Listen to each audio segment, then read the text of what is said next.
the three-time scoring champ, Kevin Durant. He had a discussion with the Washington Post, and he had this to say, talking about his future. I've heard a few times in 3 or 4 years, this league is going to be yours. I don't like that because I think I'm established now. My time is now. I feel as though I've proven myself these last 5 years that I can be one of the top players in the league. I've got a long way to go to being the ultimate best, but I think my time is now, and I'm starting to enter my prime. Skip, we'll start with you. Do you have a problem with this? Stephen A., I have a big problem with what Don just read from Really? Kevin Durant. And I'm going to point out again, I love Kevin Durant. I've said many, many times on this show, he's my favorite player in the NBA. I've said many, many times that the only problem that I've had with Russell Westbrook is that he takes too many shots that Kevin Durant should be taking. You are, in all seriousness, you are totally dismissive and disrespectful towards the game that is Russell Westbrook. Now, come on now. All right, that's a topic for another day. Yes. Okay, now back to these quotes. They just hit me the wrong way. The point here is, Kevin Durant had his shot last June.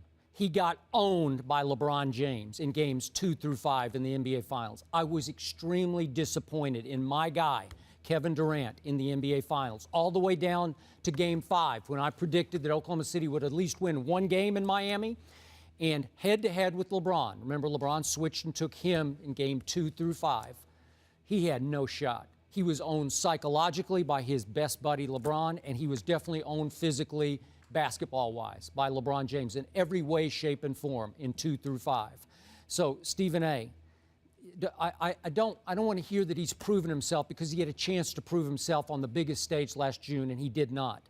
The time right now is to just be quiet and gym rat it the way he does, just shoot and shoot and shoot, and come back when the season starts and prove that he's the best player in the game. Prove he can carry a team, not just to the finals, but to a championship, because I believe he can. Now is not the time to chest beat and say, hey, I think I've been one of the top players. Nope, I'm sorry. No, to use your phrase, I want him to zip it right now. I don't want to hear boo from him until it's time to show us that you can take a team to a championship.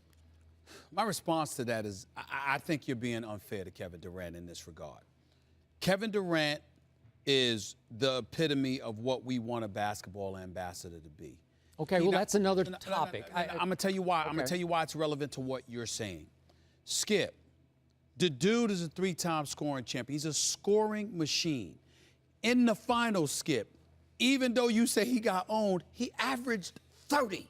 Now, I understand your point about LeBron getting the best of him.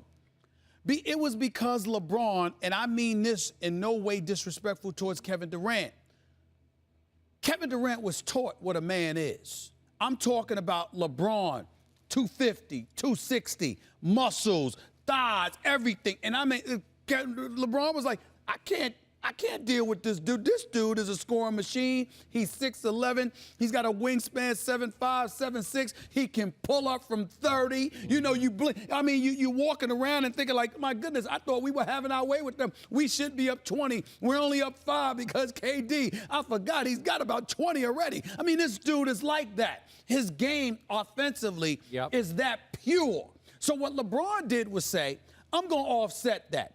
I got one shot against this dude. I'm a man. I'm going to take this boy down low, and I'm going to remind him, listen, you're still a boy. You're young. You're talented. You're gifted. You're a superstar in this league, but you're too skinny. You can't handle it down here in big boy land, and this is where I'm going to make you live. That is not an indictment against Kevin Durant. That's a laudable, something praiseworthy to give to LeBron. So I'm looking at Kevin Durant. Now, if you were 230 and LeBron pushed you around, we got a problem. We all know if you're going up against Kevin Durant, you got one shot.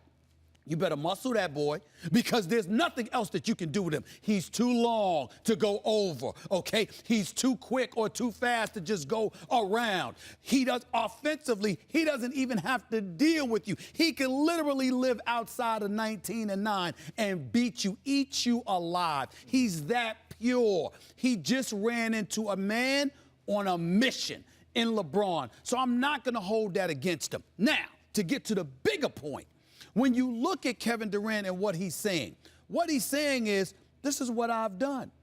And basically, I was within 3 games of an NBA championship. I don't want to hear my time is coming. I believe my time is now because I was knocking on the door last year. Every single year, we got knocked out in the first round. We got knocked out in the semifinals. We got knocked out in the conference finals by Dallas. Then we got knocked out in the finals to the Miami Heat. All he's saying is, why wait? The fans that come out to see us play, they're looking for me to wait. My teammates ain't looking for me to wait. The Oklahoma City Thunder organization isn't looking for me to wait. And because I'm a basketball junkie who went to Rucker Park, who went all over the country just playing ball in the sneakers, just pulling on his shorts during the lockout, just to play ball anyway, he is saying, I'm not conceding anything. That's the kind of stuff I want from an aspiring champion, because unlike those who usually blow V8, opening their mouths, talking nonsense, I know this kid is putting in the work. I just wish he spent more time in the weight room. That's my issue with him. I think he needs to put on more weight. But I have no other problem with Kevin Durant. I understand your point. You know, he could have come up bigger. Yeah. You know, he could have been, like, even the points that he scored, some of it was quiet. You know, he seemed Who did you pick in the finals? I picked Oklahoma City. Thank you. Why? Because of Kevin Durant. Thank you. Okay. And were you disappointed in Kevin Durant? I was disappointed from the standpoint that there were far too many moments where I thought he was a bit quiet. I agree. Right? But again, it's similar to LeBron. Okay. LeBron, it's like you pointing out LeBron and his perimeter shooting. I'm looking at the fact, until I look at the fact that he averaged 30 and shot 50% from the field, then it's time for me to zip it. I'm looking at Kevin Durant. I'm going like this. I wish that he was more impactful. But then I'm looking at him and I'm saying, look, the dude averaged 30 in the finals. Yeah, but it's a little misleading because when it was time, he wasn't averaging 30. Well, I understand that, but you know what? Russell Westbrook stepped up big time in Game 4. He was unreal. James Harden, God bless him, deserving of the Sixth Man of the Year. He just flat. I mean, I didn't even know that player. James Harden is big time, but in the finals, he disappeared. Okay.